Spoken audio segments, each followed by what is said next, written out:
Light of the world, you step down into darkness.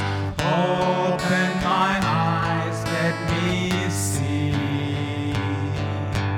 beauty that made these heart adore you. Hope for a life spent with you. Hello. Hello. Yes, welcome, Peter. Thank you very much. Good to see you in Jersey. Good to see you too. Wow, it's such a privilege to be in this absolutely beautiful little island. Yes. So welcome to my podcast, and I am really honored to have you because it's been a long time since I've been thinking, when will I ever host AYF in Jersey? Yes. And here you are to have a small tour of the island to catch up with me. Yes. I've been out of Uganda over 18 years. Wow. Yes. Enough time for a child to be born and grow into adulthood. Exactly. Exactly. I'm an adult here. Yes. But it's good that I came when I was 25. I first spent time in Scotland. Yes. I lived in Scotland on 2 occasions, Yes. and but eventually met my Jersey girl. Oh, right. So that's how I ended up in Jersey, through marriage, I see. through love. Love takes people a long, long way, but I think yours is one of the longest trips. Oh, well, it's one that I don't regret, I can tell you. I've had a blast. I've tasted a bit of the hospitality, and I understand what could send a person this far and to stay and not look back. I actually look back a lot. Yes. I actually look back a lot. I would say if I didn't look back, I don't think I would have you here. Yeah. Yes. Okay. Yes. Well, when you're on this island, it's impeccably perfect. It's the arrangements, the construction, the roadworks, the order, Yes. the calmness of everybody is like impossibly beautiful. Yes. But Yes.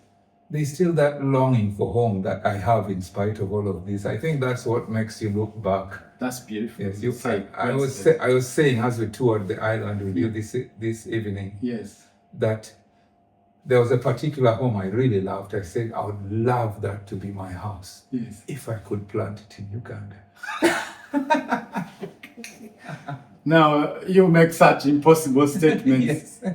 Take me through the person, Peter Kasamba. Who is Peter Kasamba? Peter Kasamba is a very ordinary, real human being. I'm not complex at all. I stayed a boy, sort of. I was born in Arua. Not exactly where my family comes from, because they come from maybe about 100 kilometers away from Arua. We are Alur originally. Alur and Lubar are 2 different languages. But I should say, because I was born in Arua and my childhood days were done in Arua, running around barefooted, climbing mango trees next to the Arua forest. Monkeys on one side of the tree and we on the other side of the tree competing for mangoes. There were plenty anyway, plenty to go around between us and the monkeys. And then moving to Kampala just as I got to primary 6. And that was to form quite a bit of my life. Sunday school in Arua with music gave me the foundation and the joy, and my father had bought a guitar and my brother had given me the earlier lessons when I was a boy. And then in Kampala, I was to see a little bit more life. How long ago was this? This was way back. We moved to Kampala in 1978, the year when Idi Amin's raided Kagera. Wow. And that's when I was born as well. Yes. 78. Yes, and then the war began as they started driving back. Julius Nyerere and the people then who were exiles. Yeah. They came, they bundled together. For our sake, they sort of forgot their differences, which we didn't realize existed. And they pushed Idi Amin out. And I still remember the big bombs that kept shelling closer and closer, and the unsettledness. I still remember the smells of war and the dust and everything. And the anxiety that we played around, we ate, we washed clothes, but there was this anxiety of something, an impending problem. And now when I look back, it's many, many years back, it came and it passed with so many detail of stories that can come out here. Yes. I guess this is just the beginning. That's the beginning. Yeah. And then, Yeah. moving to Kampala, I met a lot of prejudice, which was anchored on the fact that in those days, the North and the Central did not blend. And when I arrived, I was called an animal on first sight and mocked and teased and You were called an animal. yes, But who? yes, by the classmates in the Is that Central, in yes. primary school? In primary school, yes. Yeah. And I developed a very, very bad inferiority complex because really, frankly speaking, when you come from far up country, you don't have the shoes, you don't have the quality of clothes, you don't have the things that they're carrying. And so they look at you at first sight. You know how kids size each other and decide and they lamp up and they agree about what they think about you. Yes. And it was, if it was to be democracy, it was the majority vote to decide what my identity was. And this, with the teasing and the mockery and all the caning that went on in the school, got me to lock inside and got me to separate. And as I grew up, I kind of avoided contact. I even avoided identifying with where I came from. My name's Peter Opor Lembe Kasamba. Opor quickly showed that I was from the North. And I realized whenever it's called, people identified me. So I opted for the other name, Kasamba, which is also from our end, but sounds more neutral. Yes. And I regret, because my name, Opor Lembe, is very, very deep. It means let's come, let's reason together, Isaiah 1:18. Wow. And that is actually, that was given to me by my parents. And it is my character. We sit together and reason together. But that was only a stage in my life. And it was in early adolescence into early teenage.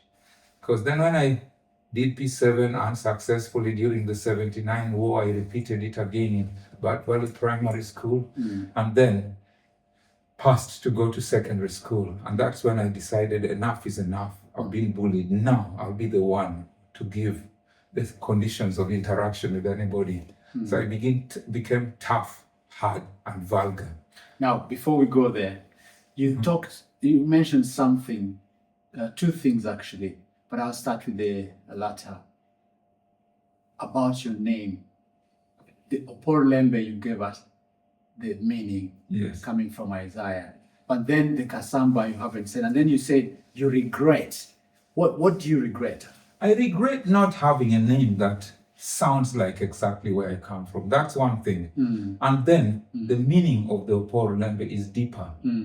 Because deeper than what? Than the meaning of Kasamba. Kasamba is indicating the circumstance of my origin, which is not a very bright circumstance. Because that name Kasamba in Alur is a word for rags, things that are ready to be thrown away. And the name, according to Northern tradition, is given to a child who is born into a hopeless situation where everybody is lost hope. And that's because my father was born after about 3-4 infant mortalities. And my grandmother had given up and received this baby boy, said, after all, what is this? This is a Kasamba, just soon to be laid away out of sight. So she was in a place of despair. Because of the repeated because of the repeated losses. And that tends to happen in most northern Ugandan cultures. They give a name according to the circumstance, the pain. Actually, not just circumstances, most of the time the negative circumstance. Right. So most children walk around carrying a name with a bit of a negative connotation. But the name stands as a testimony that my father survived. Up to today, he's 88. And he's there, Yes, amen. Yes. But Opor Lembe it's a name that you wish you had upheld more than the Kasamba one. Yes, it's on my passport and it's on my documents, but it's not the main name by which I'm known. Yes. But for me, it's a very special name because it goes back Mm. to the place before I had my self-image questioned. Okay. It's like restoration. Wow, wow. Now, the second thing I said you mentioned is you mentioned music Oh, yes. coming into your life, and you also mentioned your dad buying the guitar, and then you mentioned your older brother introducing you to the guitar. Yes. Do you want to take me there? Because I think that's one thing that I Yes. remember you and your brother as a child. In my primary school days, Scripture Union, you guys touched my heart, and I know that for all these years I've sung some of your songs, you know. Yes. But please take me through your experience with music, guitar, and your big brother. Yes, I was a little boy and shy by then. Yeah. And my father, actually, that was even before I was big enough to know I'm shy, because I was one of these babies that play around rolling in the living room. Yeah. And my father brought a little guitar. It turned out it was given him by a white missionary lady. He said he had been visiting, and one day he saw the guitar. He said, "Oh, that's interesting." He said, "I wonder whether it's possible to learn a guitar at my age." He was by then a secondary school teacher in Varasini and a clergyman, a reverend already. And I would have been between 4 and 5.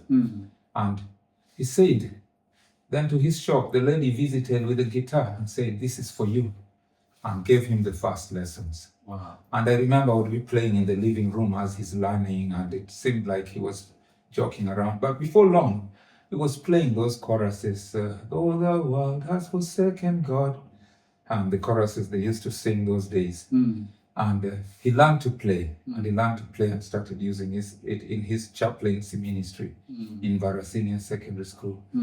And when he went to the university, he went to do a degree. He left us in Arua, and that was a 3-year course. I remember we'd wait for Dad for long. You know, when you're a small boy, your heartbeat is on Dad's presence. When he came back, we'd float in the air with joy, and he would come back with little nice things from Kampala. We were in Arua. But then when he came back finally, and we went back to Varasini, and he continued with his chaplaincy work, my brother, who is very, very musical, Stephen Kasamba, most of you will know him, he picked the guitar and he learned very quickly. He's one who is gifted in speed learning. Before long, he was playing a song, another song, and another song, and he was playing, and he was very ambitious. Then I became the little brother who is bullied, taught by force. By then I would have been possibly in P3, P4. Yeah. He taught me how to play guitar. Now, as he was teaching me, my father used to lead worship in a fellowship in St. Philip's in Arua Town Church. Yeah. Every Sunday afternoon, and he'd go with his guitar, and people would come from different places to brethren to meet together and worship and then hear the word and share. And some would come from Arua TTC in Varasinian Secondary School, Ombachi. Students would walk, they would all come in their uniform, nurse training, school, Arua, and other neighborhood places. And Dad would play the guitar and they would worship. And we little children would stand in front in his Vespa scooter, and his guitar would be at the back, and he would drive us there. Now, one day Dad traveled, and he wasn't there. Stephen took the guitar without anybody's permission and went with it to St. Philip's. And he played so well.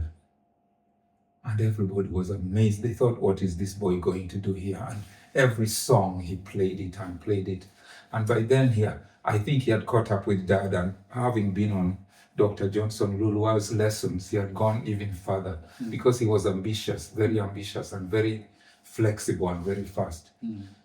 And when he did that, Dad came back and he heard the story all over town. So he got a second guitar. Wow. And they started playing together. And that's how I also started being taught. So now in the morning, we'd be going to Sunday school. Actually, Sunday school was in the afternoon. And we'd pick the guitars and go and play. Reverend Penina's guitar was also there with us. And then we had a number of friends. With some of them, I still see them once in a while in Arua Sunday School, St. Philip's Sunday School. So that's how I got my first guitar lessons. But I was rebellious. I wasn't that interested. So when I got big and tough enough to rebel, I resisted. Because it wasn't my interest. I'm an artist, I paint, I draw, I love to do that. And my reason is, Stephen is a musician. That's his profession. That's his first love. And I'm an artist. Am I forcing him to draw? Then why should he force me to play music? So when I became big enough to resist, You stopped. I stopped, yes. How old were you at that point? I would have been sort of like maybe P6 coming into P7.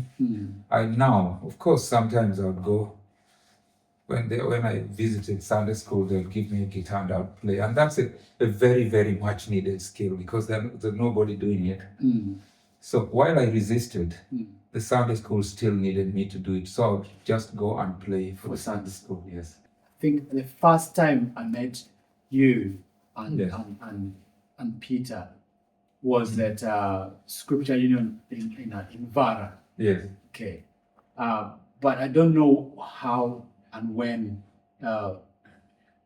this gift that was forced on you led you to even starting a band.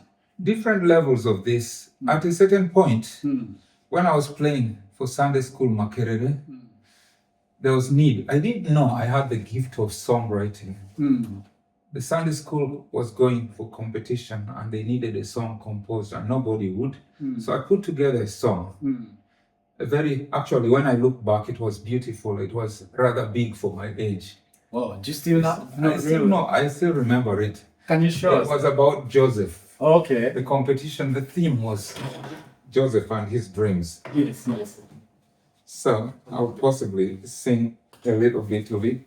Is that your first song ever? No, I had written little other songs, but not taken them seriously. This one was in a competition. Yes. When I sing aloud to the Lord, they think I'm crazy. They think it's crazy. Singing of His love and might, they think I'm crazy. They think it's crazy.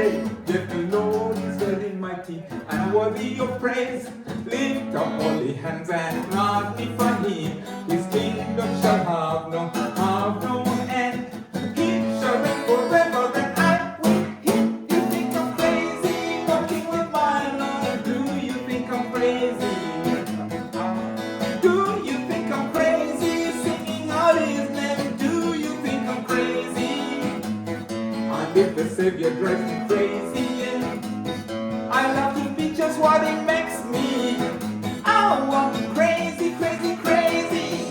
I remember that one. Yes, I do. So that was one of my first compositions. Actually, it was an answer to students who told me I'd taken the first step to going crazy when I became born again in senior 3.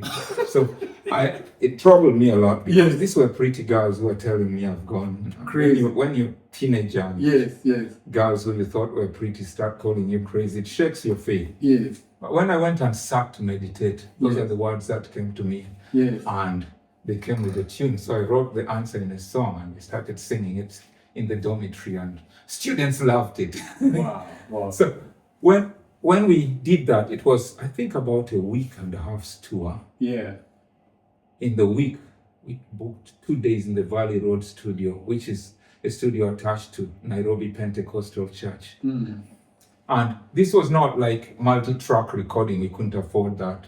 They mixed the whole sound, put it into a reel-to-reel recorder, and we just kept singing. And we did 3 albums in 2 days.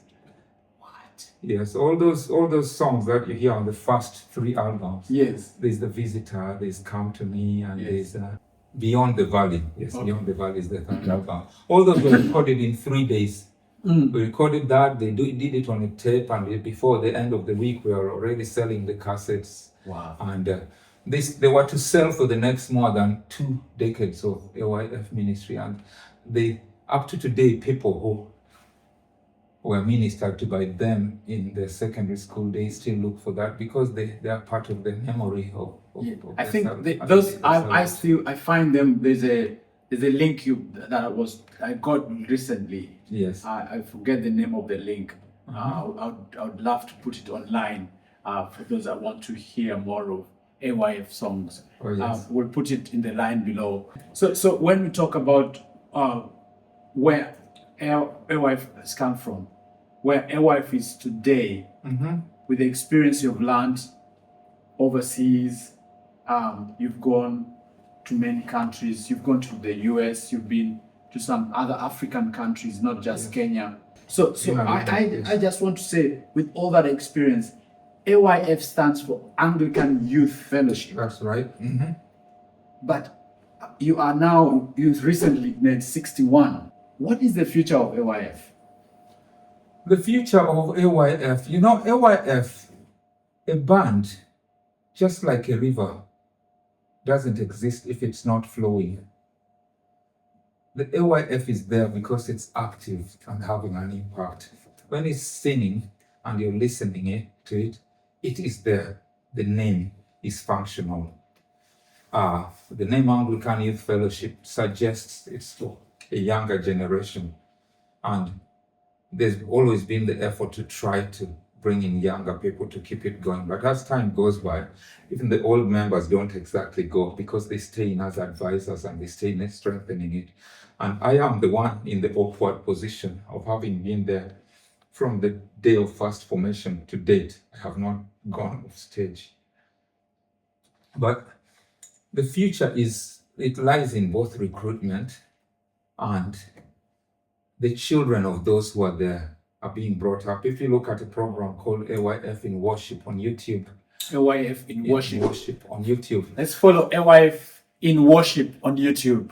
You'll find children as little as 5, 6, 7-year-old recording a program and sharing their testimonies and singing. Then the 11s, 10s, 12s, 13s, 14s are also recording. Then those who are in their 20s are also recording. Then recently we recruited early university and young workers. They are also in there. And it went in on media. We are now on live TV in Uganda, family TV every Saturday, about 7 p.m. Since lockdown, because when lockdown came, we had to go online. Yeah. And that brought us into a place. For so long, we have been live, going out, village to village, school to school, church to church, country to country. And then, of course, that limited how far we could reach in a way. So when we got in online, means you can find us. And if we sang a song today, you can hear it tomorrow and the other year. The record is kept. That's the advantage. But however, we found that when lockdown ended, people started desiring to interact with us at a personal level. Because when we visit, for instance, a school in Soroti or in Kumi, and we're singing to the students live, the thrill of being together with them for us and for them is great. And at the end of the day, when they come to talk to you and they cry in your presence and you pray with them and you share and counsel, that is immeasurable. It's not like listening to someone on YouTube. So we then went back to being on the road again. But the challenge is AYF is not a full-time job. Right. Yes, we are all professionals in our own world. If you're not a professional, then you're studying, you're a student. You're anything from primary to secondary to uni to recently Uncle Patrick got his PhD, and he's a father of already 20-something-year-olds. So like he's a student at that age. So everybody is not doing only ministry, but they're doing life as well. Yes, God has called us. Yes, we have the convictions. Yes, He's given us the songs, but we've got to tread very carefully. I remember us doing a number of things. First of all, the loud instruments were genuinely a problem for the elderly church members. So tone down the levels and the volumes. Secondly, we were crude. We were just learning on the job. So we needed to polish ourselves. Clean what you're doing, sound good, be on key, gentle, harmonize beautifully. 3, make sure you've practiced and you remember everything you're doing and you're not struggling in front of people. Then 4, look for the songs that people identify with and do it in a way that they appreciate. So we found hymns, all the amazing graces and so on. And, to God be the glory, and sang them beautifully, but with modern instruments. And that won over more than half the people that were mad at us. They now wanted to hear more of it. They wanted to be in every church. And I remember in those early days, if we're going to be in a church, sometimes people would flock from the other churches to come to that place. I'm talking of the 84, 85, 86, on for more than a decade, because we're not able to go around as much. Wow. Thanks for giving us that background. You know, this takes me to a point where I am reminded of one time hearing that AYF was not just only doing ministry in Uganda. You know, you are not just going around the Anglican community in Uganda, but you are also traveling outside of Uganda. Do you want to take me through that? Your first experience leaving Uganda on the ticket of AYF? Well, the first time was in 1986. We had been singing. We had composed all our own songs. Other groups were singing covers from, by then, Silver Wind, Maranatha, and there are a number of, Amy Grant, Evie. Those are the gospel singers of the days, and a bit of Jim Reeves here and there. And Ron Kenoli. Ron Kenoli was not yet on. Oh, Ron Kenoli came in the 90s. Yeah. Okay. So we were singing our own songs, the Crazies, all those songs that we had composed. Yeah. And so we needed to record them. And there was no sensible studio in Kampala. So the thought was brought forward. Abraham discussed it with Uncle Ben, and we talked it in the group. We prayed about it, and it was thought, let's go to Nairobi. By then, crossing to Kenya was like looking for a British visa, only you did it at the border. The border was a hard, solid, tough line. Wow. If people would go there and be denied entry into Kenya, there was a Coca-Cola across in Kenya, none in Uganda. So takeaways in Kenya, none in Uganda. Blue Band would cross the border and triple in price almost. Wow. The smuggling business was thriving. Yeah. Across in Kenya, there were all these big tall buses, the Mawingos, the Akambas. Yes. In Uganda, you had just a few UTC buses. The rest were taxis and Tatars and lorries. So here we were. So we packed our equipment on this little taxi, a green Nissan, and we traveled with all our equipment squeezed in this small place. It took us the whole day and into the night. And the headlamps went off, and we bought a torch and used it with the Tiger head batteries, and used it to get to the border. And we slept in this vehicle, and the next day we struggled. How many were you? Do you remember? I think we could have been about 10, maybe. Wow. Maybe 11. Yeah. 12. And Uncle Ben, I think, was driving his car. Wow. So some people were in his car, the rest of us were in here. So we got across, we got on a bus that seemed to take forever.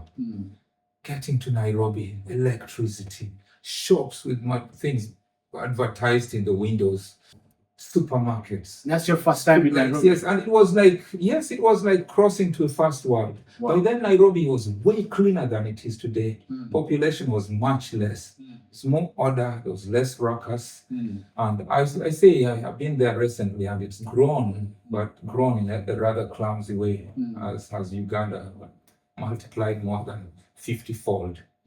But I wish it had multiplied in an educated, lined up way. I don't want to sound negative, but it's a bit of a cancerous growth. Growth without discipline and without order, with border men doing anything they want to. Anybody in charge, please be ashamed. You can't preside over such a thing. That pains my heart when I come to a place like Jersey and see the order. And I know we are very clever people. We can't do that. I want to encourage us to grow. Is that speaking to Kampala? I'm speaking to Kampala. Yeah. Anybody who God has given authority to preside over that ruckus of ours there. Sometimes you see policemen standing as borders cross any way they like. And I just marvel.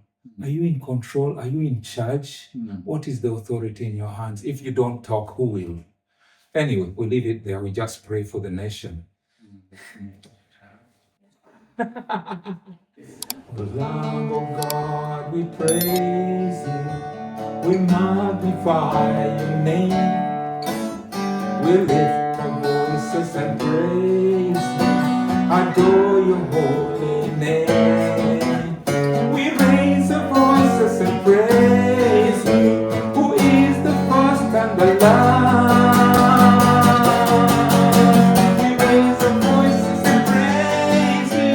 We raise our voices and praise you. We raise our voices and praise. They should sing your praise. Thank you for watching our first The IMPALIGA's Diaries episode 1, and I hope you had a good time listening to myself interact with Peter Kasamba. This is just the beginning. We ask you to continue liking us and following us and share our videos and subscribe to this podcast. We'll bring you more of stories and real life experiences from different walks of life, and so look forward to having more of my productions. Thank you very much and have a beautiful day. God bless.